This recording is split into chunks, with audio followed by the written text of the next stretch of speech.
आज मैं राष्ट्र हित, राष्ट्र सुरक्षा और राष्ट्र स्वाभिमान के एक बहुत महत्वपूर्ण विषय पर बोलने के लिए उपस्थित हुआ हूँ। मैं अपनी पार्टी का आभार प्रकट करता हूँ कि जिन्होंने मुझे बोलने का अवसर दिया। मैं जो कहने जा रहा हूँ वो केवल मेरे व्यक्तिगत विचार नहीं, कोई मेरी पार्टी या मेरी सरकार के ही केवल विचार नहीं, ये 140 करोड़ भारतीयों की जनमानस की ये भावना है। सबसे पहले तो हम भारतीय सेना के वीर सैनिकों के वीरता, पराक्रम और उनके अदम्य साहस को सैल्यूट करते हैं पूरे सदन की ओर से। यही नहीं, भारत ने लगातार, माननीय प्रधानमंत्री मोदी जी ने हर बार शांति का प्रयास और शांति का हाथ बढ़ाया, लेकिन पाकिस्तान ने हर बार आतंक का रास्ता अपनाया। 2014 में भी ओथ लेते समय पाकिस्तान के प्रधानमंत्री को भी निमंत्रण दिया था। उसके बाद भी माननीय प्रधानमंत्री जी लाहौर गए, बगैर किसी सुरक्षा के गए, साहस और सही इरादों के साथ शांति के लिए गए थे। लेकिन बदले में क्या मिला? बार बार आतंकी हमले। और जो 22 अप्रैल 2025 को पहलगाम में हुआ, उसका उल्लेख यहां पर जितने सांसद आज तक विपक्ष से बोले हैं, किसी एक भी सांसद ने खड़ा होकर यह नहीं कहा किस आतंकवादी हमले में धर्म पूछकर कलमा पढ़ने के लिए बोला गया, पैंट उतार कर देखा गया, फिर मौत के घाट उतारा गया। इतना बोलने में विपक्ष के सांसदों को क्या दर्द थी। जब रक्षा मंत्री जी भारतीय सेना की उपलब्धियों की चर्चा कर रहे थे, तब कोई ताली नहीं थी, कोई मेज नहीं थपथपा रहे थे। और आज भी अगर मैं कहूं कि निहत्थे और निर्दोष नागरिकों को धर्म पूछकर मारने का अगर पहली बार ऐसा काम हुआ है, उन्होंने धर्म के नाम पर देश को बांटने का, देश में दंगे फैलाने की सोच को लेकर चले, लेकिन नरेंद्र मोदी जी के नेतृत्व में 140 करोड़ भारतीय एकजुट होकर खड़े रहे। पूरा भारत एक साथ खड़ा रहा। उस शाम भारत के घरों में दिए नहीं बले, दिए नहीं जले, यहां तक कि रात में घरों का चूल्हा भी ठंडा पड़ा रहा। इन लश्करे आतंकियों ने हमारी बहनों के सिंदूर को मिटाया है। हमारे देश, हमारे लोकतंत्र, 140 करोड़ भारतीयों को चुनौती दी। हमारी सशक्त सरकार और हमारी सशक्त सेना को एक तरह से चुनौती देने का दुस्साहस किया। प्रधानमंत्री मोदी जी ने कहा था कि भारत पहलगाम के साजिशकर्ताओं को उनकी कल्पना से परे सजा देगा। और ऑपरेशन सिंदूर में हमने देखा कि भारतीय सेना की जो शक्ति है, एकता और संकल्प एक प्रतीक बन चुका है। यह शक्ति आतंक के साए को कुचलकर भारत के गौरव को विश्व पटल पर उजागर कर रही है। मैं इतना कहूंगा माननीय सभापति जी, कुछ बात है कि हस्ती मिटती नहीं हमारी, सदियों रहा दुश्मन दौरे जमाना हमारा। और 7 मई को हमने इन दुश्मनों को जवाब देते हुए भारतीय सेना ने पाकिस्तान के अंदर आतंकी ठिकानों पर अचूक और निर्णायक प्रहार किया, और ऐसा प्रहार किया कि जिसका दर्द आज तक पाकिस्तान को हो रहा है। 25 मिनट में 9 आतंकी ठिकानों पर 24 टीक प्रहार करके हमारी सेना ने 100 से अधिक आतंकियों और आतंकी ठिकानों को ध्वस्त करने का काम किया।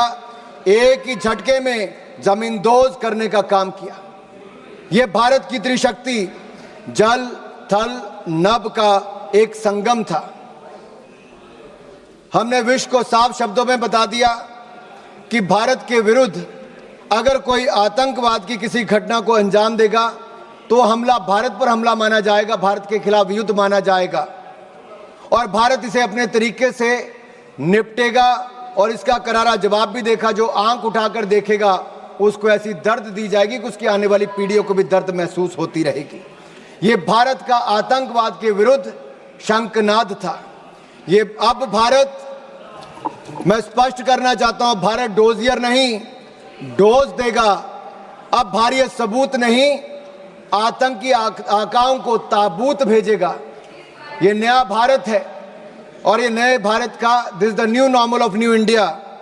This is PM Modi's zero tolerance policy towards terrorism. जब दूसरे दिन पाकिस्तान ने भारतीय सेना और हमारे सिविलियन ठिकानों पर हमला करने का प्रयास किया तो हमारी भारतीय सेना ने एक बार फिर पाकिस्तान के 11 एयरबेस पर हमला करते हुए उसको नेस्तनाबूद कर दिया। This was a strike on the 11 Pakistan air bases and it made it the graveyard of military defeat of Pakistan. मौका मिले तो आप अपने पड़ोसी मुल्क पाकिस्तान से पूछ लें कि भारतीय मिसाइलों ने कैसा कहर ढाया था। 2.5 महीने बाद भी रहीम खान एयरबेस पर आज बैलगाड़ी चलाने लायक भी नहीं बचे। वर्षों वर्षों तक अगर आपने सुना होगा तो ये कहते थे कि भारत से हजारों साल तक जंग लड़ते रहेंगे। गज़वे हिंद के मंसूबे पाले बैठे थे। ब्लीड इंडिया विद 1000 कट्स के मंसूबे पाले बैठे थे और ये मंसूबे पालने वाले 48 घंटे भी भारतीय सेना का मुकाबला नहीं कर पाए। भारतीय सेना ने ऐसा दर्द देने का काम किया है। और मैं विपक्ष के लोगों को कहना चाहता हूं, राहुल जी तक संदेश जरूर पहुंचा देना। भारतीय सेना वहां पर मारती है जहां सबसे ज्यादा दर्द होता है। Indian army strikes the enemy where it hurts the most, in mind, in might and on their map। उधर पाकिस्तान के जर्नल जिहादी बंकर में छिप गए थे। यहां तक कह दिया था कि पाकिस्तान में भूकंप आ गया है। अगर शक हो तो अपने प्रिय पाकिस्तान से पूछ कर देख लेना, जिसके कसीदे आप दिन रात पढ़ते रहते हो। और मुझ पर विश्वास नहीं तो जाकर उनके उप प्रधानमंत्री इशाक डार ने क्या बोला उसका मैं कोट यहां पर करना चाहता हूं। भारत की सेना हमें मार रही थी, हम बेबस थे, हमारे सामने सीज फायर का भीख मांगने के अलावा और कोई चारा नहीं था। आई अन कोट, ये किसी और ने नहीं, पाकिस्तान के उप प्रधानमंत्री का कोट है। We launched precision missile attacks on their safe houses, bunkers and training camps. They targeted our tourist but we attacked terrorists. We didn't strike civilians. We strike the very heart of terror military nexus. We did not escalate. We have neutralized with precision, purpose and power. This is not a reaction. This is the doctrine and this is the new normal. मैं इतना ही कहूंगा, भारत की प्रधानमंत्री मोदी जी की ये zero tolerance policy towards terrorism आज पूरी दुनिया भर के लिए कड़ा संदेश है। इस भारतीय सेना के हमलों में लश्कर तैयबा हो, जैश ए मोहम्मद हो, हिजबुल मुजाहिदीन हो, इनके ट्रेनिंग सेंटर्स पर कड़ा प्रहार किया गया। यहां तक कि पाकिस्तान की जो हवाई सुरक्षा है, लाहौर, पसरूर, चुनिया, अफरीवाला के HQM missile service radar station नष्ट कर दिए गए। वायुसेना अड्डे चकलाला में हो, सरगोदा, रहीमियार खान, कराची, भोलाई वायुसेना अड्डों को नुकसान किया गया। लड़ाकू और अवकाश विमान नष्ट कर दिए गए। C2 प्रणाली को नुकसान किया गया। वायु रक्षा समन्वय को पंगु बनाया गया। 9 आतंकी, जिसमें जैश ए मोहम्मद से लेकर लश्कर के ठिकानों को तबाह किया गया। हमने 26/11 के हमले में जो कांग्रेस इंतजार करती रही कि शायद दुनिया की कोई और ताकत आपको परमिशन देगी, we will not wait for the permission, we will strike with precision। हमने किसी का इंतजार नहीं किया। हमने आतंकवादियों को उनके घर में घुसकर मारा है, चाहे वो एयर स्ट्राइक की बात हो, सर्जिकल स्ट्राइक की बात हो या ऑपरेशन सिंदूर की बात हो। यही नहीं, इन अटैक्स में हमने पाकिस्तान एयरफोर्स का लगभग 20% इंफ्रास्ट्रक्चर ध्वस्त कर दिया है। 11 एयरफोर्स को हमने मात्र 3 घंटे में नेस्तनाबूद कर दिया। पहली बार है कि दुनिया के किसी न्यूक्लियर कंट्री के एयरफोर्स के कैंप्स को नष्ट करने का काम किया तो भारतीय सेना ने वो भी करके दिखाया है। यही नहीं, 26/11 के हमले में जिस स्थान से उन आतंकवादियों को ट्रेनिंग दी जाती थी, उन आतंकवादी ठिकानों को भी हमने ध्वस्त किया, मोस्ट वांटेड टेररिस्ट को भी हमने मारा और उनके आकाओं को भी मौत के घाट उतारने का काम किया तो भारतीय सेना ने किया।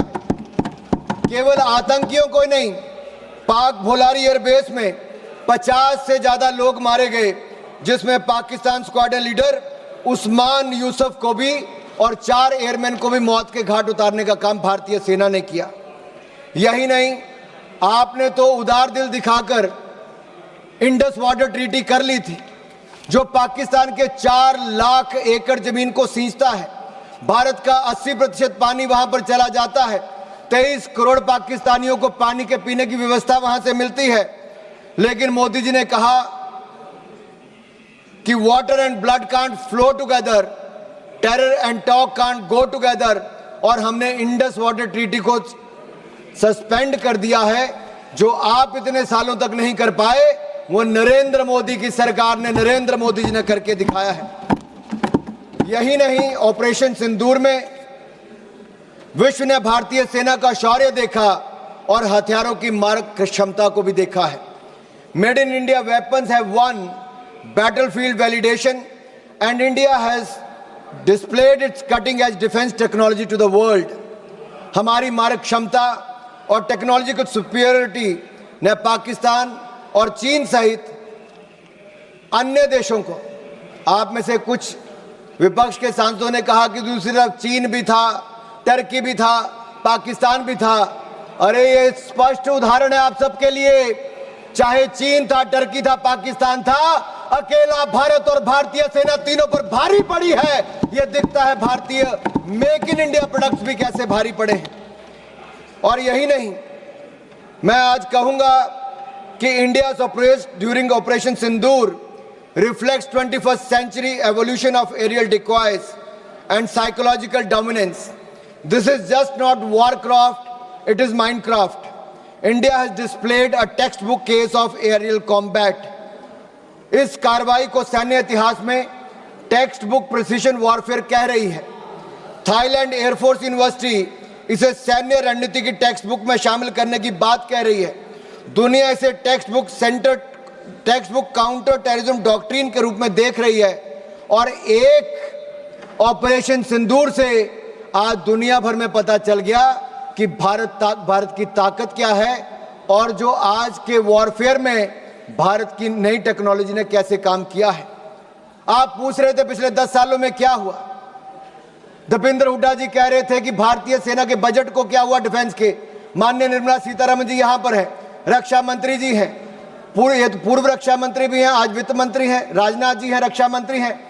मोदी सरकार में 2.5 लाख करोड़, आपके समय 2013-14 में डिफेंस बजट था, 2.5 लाख करोड़ से बढ़कर 6,22,000 करोड़ रुपया बजट कर दिया है। अरे आप 6,81,000 करोड़ रुपया बजट कर दिया है, दुगने से ज्यादा कर दिया, 3 गुना कर दिया है। और आप अपने गिरेबान में झांक कर देखिए, 10 साल आपने सेना को बुलेट प्रूफ जैकेट तक नहीं दी। नरेंद्र मोदी जी की सरकार में मात्र 3 सालों में 2 lakh bullet proof jacket make in India बनाकर हमने दी है। आपने 10 सालों में नहीं, 30 सालों में आपने 1 रैंक 1 पेंशन नहीं दिया। नरेंद्र मोदी जी की सरकार ने 1 रैंक पेंशन की मांग को भी पूरा किया है। और यही नहीं, मैं आपको बताना चाहता हूं, अटल जी की सरकार में देखिए, आपके समय 48 में, 62 में, 65 में, 71 की लड़ाइयां हुई, लेकिन सेना के जवानों का पार्थिव शरीर उनके घरों तक नहीं जाता था। अटल बिहारी वाजपेयी जी की सरकार बनी, तब जाकर पार्थिव शरीरों को उनके घर तक पहुंचाने का काम किया। तो अटल बिहारी वाजपेयी की सरकार ने, भारतीय जनता पार्टी की सरकार ने किया। और धर्मेंद्र जी, मैं इतना जरूर कह दूं, अरे मैं तो हिमाचल प्रदेश से आता हूं। हिमाचल प्रदेश राज्य छोटा है, लेकिन सेना में बड़ा योगदान है। अगर देश को पहला परमवीर चक्र विजेता किसी ने दिया तो मेजर सोमनाथ शर्मा हिमाचल प्रदेश ने दिया है। कारगिल युद्ध में अगर 52 शहादत सबसे ज्यादा हुई तो हिमाचल प्रदेश की हुई।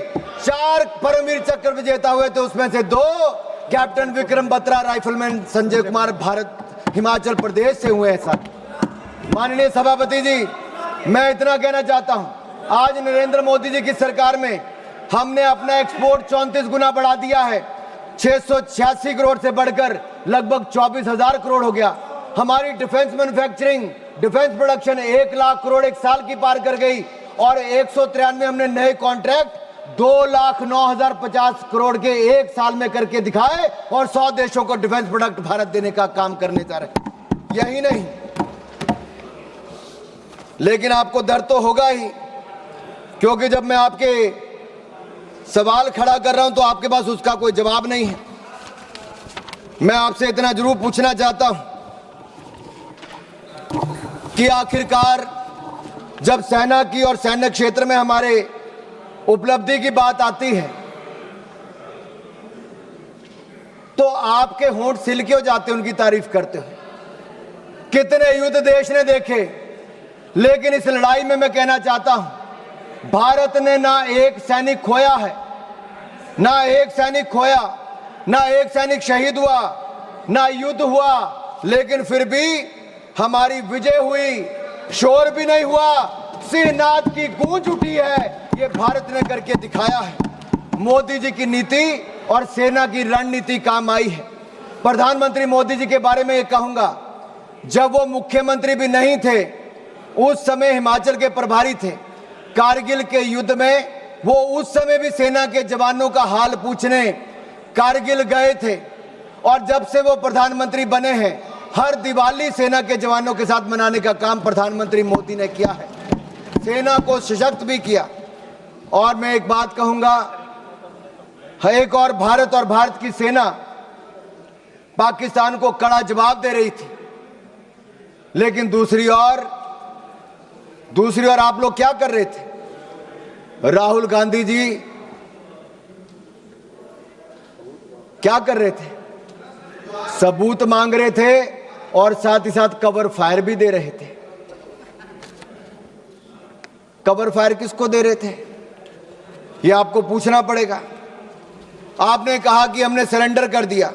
हमने स्पष्ट किया है कि जब तक हमने ऑपरेशनल और मिलिट्री ऑब्जेक्टिव पूरा नहीं किया, तब तक हमने सीजफायर नहीं किया था, और तीसरे पक्ष की मध्यस्थता को हमने पहले नकार दिया था। और यही नहीं, एक बात तो मैं आपको स्पष्ट कर देना चाहता हूं, आज भारत का दूसरा सबसे लंबे समय तक प्रधानमंत्री के पद पे रहने वाला कोई व्यक्ति है तो उनका नाम नरेंद्र मोदी है।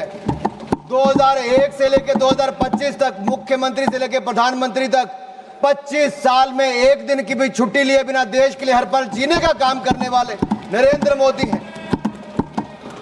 आपने भारत की सेना पर प्रश्न चिन्ह खड़ा किया है। मैं इतना कहूंगा, हम दुनिया का सबसे बड़ा लोकतंत्र है, दुनिया की चौथी बड़ी अर्थव्यवस्था है, दुनिया के सबसे लोकप्रिय प्रधानमंत्री नेता हमारे पास हैं। भारत को झुकाने वाला कोई का माई का लाल पैदा नहीं हुआ जो झुका सके। भारत को कोई झुका सके ऐसा किसी में दम नहीं। भारत से विश्व है, हम किसी से कम नहीं, हम किसी से कम नहीं। आदरणीय सभापति जी, भारत 2.5 मोर्चे पर लड़ाई लड़ रहा था। 2 मोर्चे तो सबको पता है, लेकिन ये जो आधा मोर्चा है ना, उस आधे मोर्चे में एक राहुल ऑक्युपाइड कांग्रेस भी है। राहुल ऑक्युपाइड कांग्रेस क्या, मैं बताऊंगा।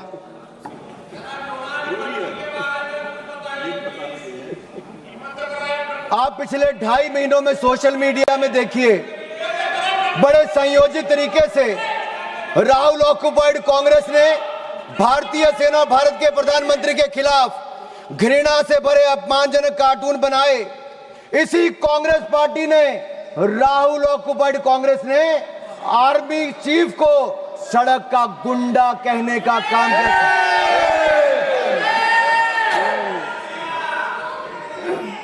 अभी भी हंसते हैं। अरे राहुल गांधी जी को सदन में खड़े होकर शर्म से माफी मांगनी चाहिए, पूरे देश से, भारतीय सेना से माफी मांगनी चाहिए। आप आर्मी चीफ को सड़क का गुंडा कहते हो, और बाटला हाउस कांड में शहीद होने वाले इंस्पेक्टर मोहनचंद शर्मा को आप श्रद्धांजलि तक नहीं दे पाए, लेकिन आपकी पूर्व राष्ट्रीय अध्यक्ष आतंकवादियों के मरने पे आंसू बहाने वहां चली गई थी।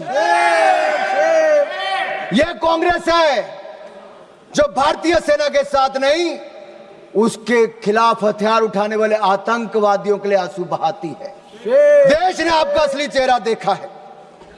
इससे बड़ा पाप और क्या हो सकता है कि आपने भारत को अपमानित और पराजित करने वाले राष्ट्र साबित करने में कोई कसर नहीं छोड़ी। आपने देश की जनता का मनोबल तोड़ने का कार्य किया, कोई कोर कसर आपने बाकी नहीं छोड़ी। और सुनिए मणिकम टैगोर जी, इतिहास नरेंद्र मोदी जी को उनके धैर्य और धीरता के लिए याद रखेगा, और राहुल ऑक्युपाइड कांग्रेस को उनके धोखे और धूर्तता के लिए धिक्कारेगा, धोखे और धूर्तता के धिक्कारेगा। और मैं आपको बताऊं, जिस नेता की आप अपने की बात करते हैं, 2 बार देश की जनता ने लीडर ऑफ ऑपोजिशन बनने के लायक भी नहीं दिया। एक बार तो अमेठी की जनता ने हरा दिया, और अगर रो धोकर लीडर ऑफ ऑपोजिशन बन भी गए तो मैं कहना चाहता हूं अब वो एलओपी से एलओबी बन गए हैं। किरण जी पूछ रहे एलओबी का ही है भाई, पार्लियामेंट्री अफेयर मिनिस्टर को तो मुझे बताना पड़ेगा। एलओपी लीडर ऑफ ऑपोजिशन से एलओबी लीडर अपोजिंग भारत बन गए हैं। उनके एजेंडे पे केवल भारत का विरोध है, भारतीय सेना का विरोध है, और भारत के प्रधानमंत्री का विरोध करना ही लिखा है। इसलिए आज से उनको एलओबी कहना शुरू करना पड़ेगा। और मैं एक बात जरूर कहूं, पता नहीं वो कांग्रेस के पोस्टर बॉय बन पाए ना बन पाए, लेकिन पाकिस्तान के प्रोपेगेंडा के पोस्टर बॉय राहुल गांधी बन गए हैं।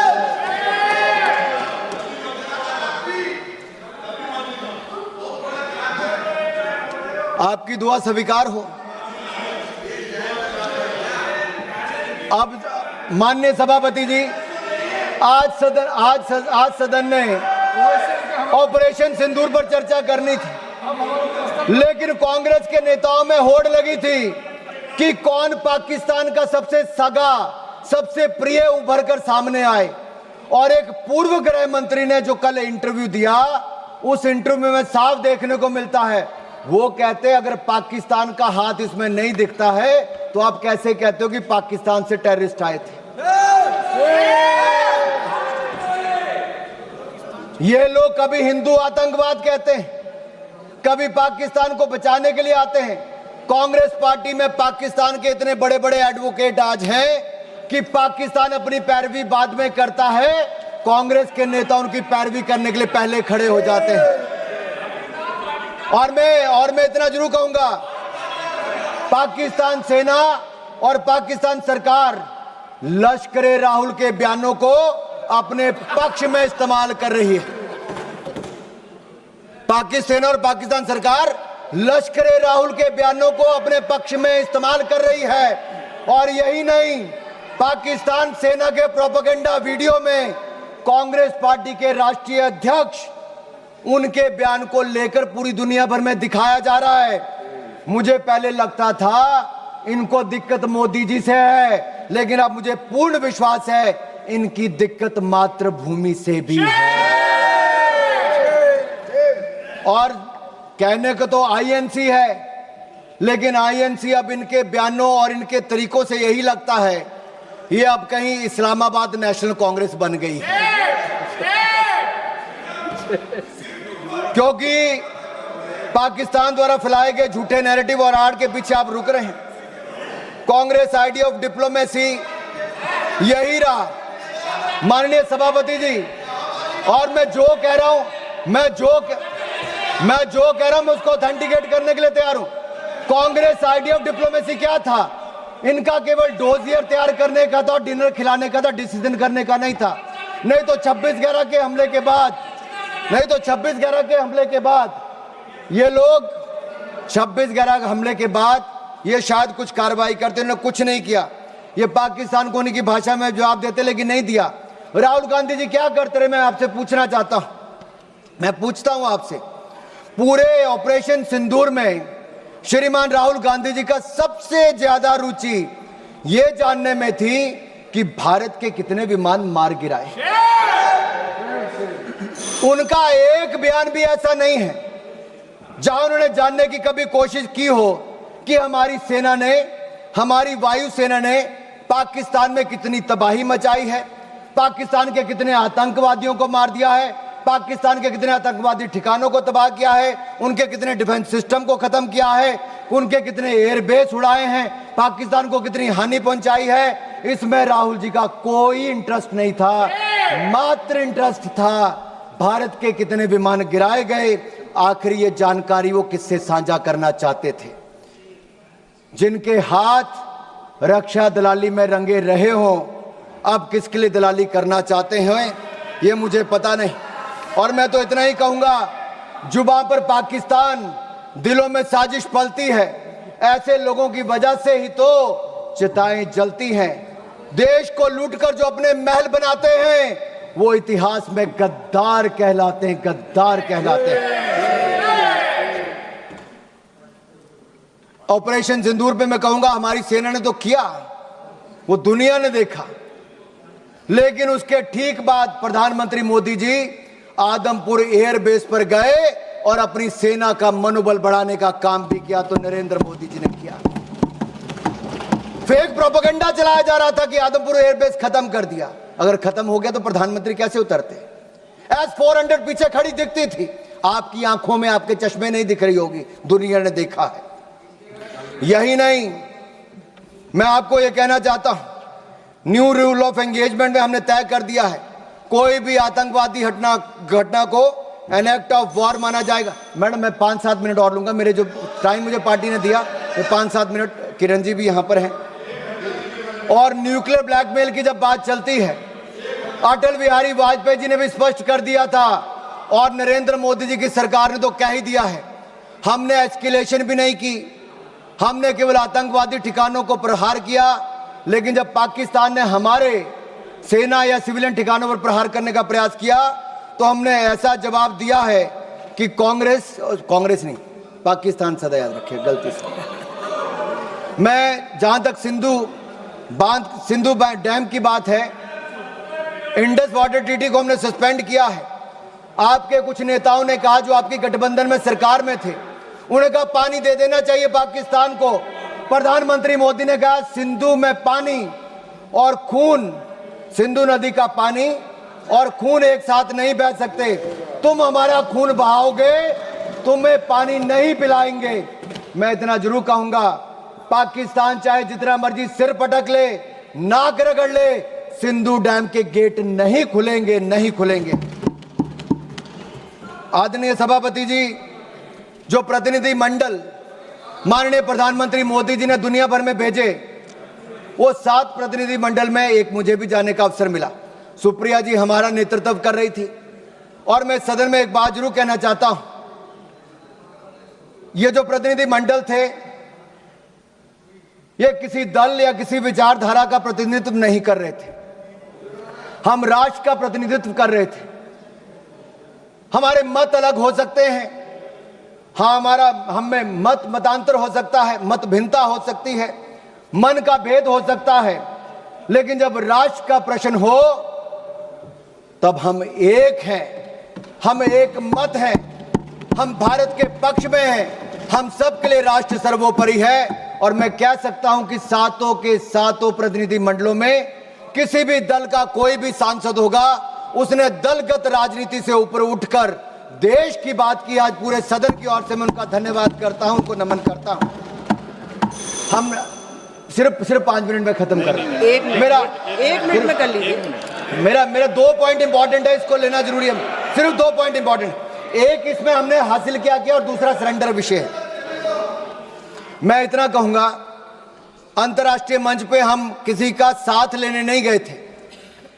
भारत ये बताने गया था कि भारत अपने दम पर आतंकवादी के आकाओं को मुंह तोड़ जवाब दे सकता है, और हमने मुंह तोड़ जवाब दे दिया है।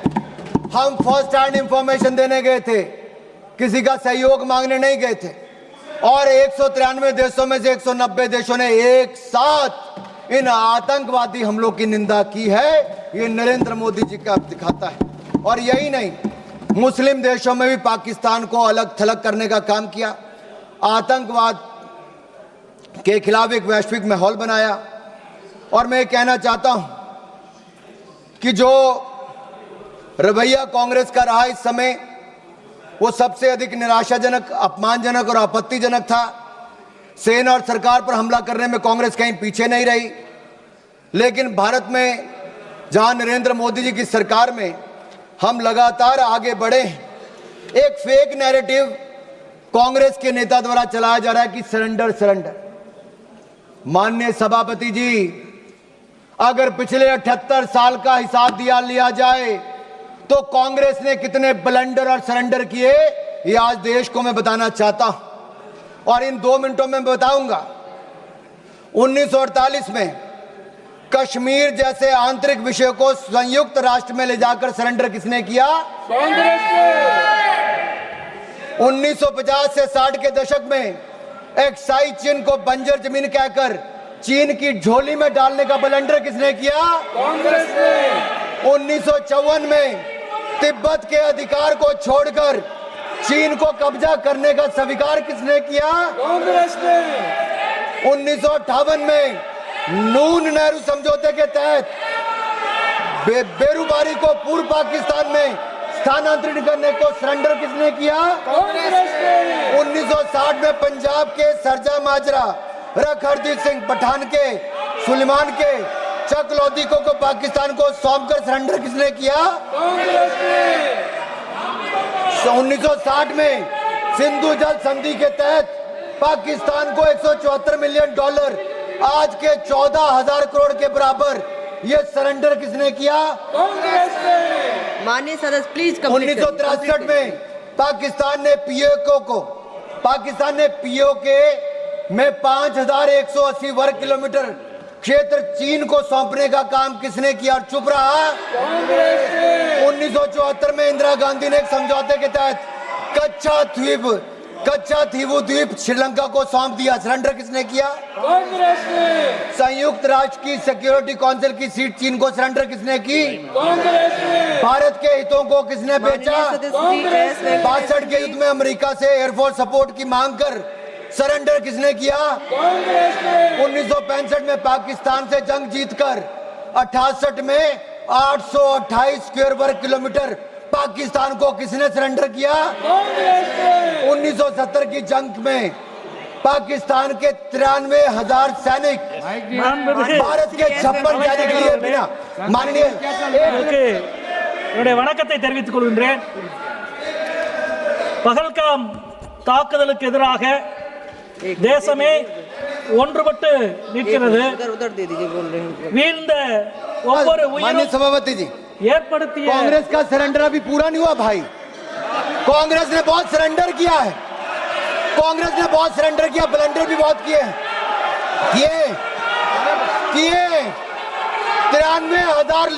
93,000 सैनिकों को, पाकिस्तान के 93,000 सैनिकों को भारतीय सेना ने नील डाउन करवाया था, मुर्गा बनाया था, लेकिन इंदिरा गांधी ने सरेंडर किया।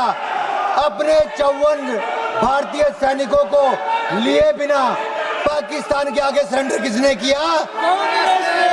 ताशकंद समझौते में हाजीपीर दर्जे जैसे अति महत्वपूर्ण रणनीतिक क्षेत्र को पाकिस्तान को वापस देकर सरेंडर किसने किया? कांग्रेस ने। पाकिस्तान को न्यूक्लियर टेक्नोलॉजी ऑफर कर दुश्मन से हाथ मिलाने का सरेंडर किसने किया? कांग्रेस ने। 1984 में इंदिरा गांधी ने पाकिस्तान के कोयटा परमाणु संयंत्र पर हमला करने से इनकार कर दिया, सरेंडर किसने किया? कांग्रेस ने।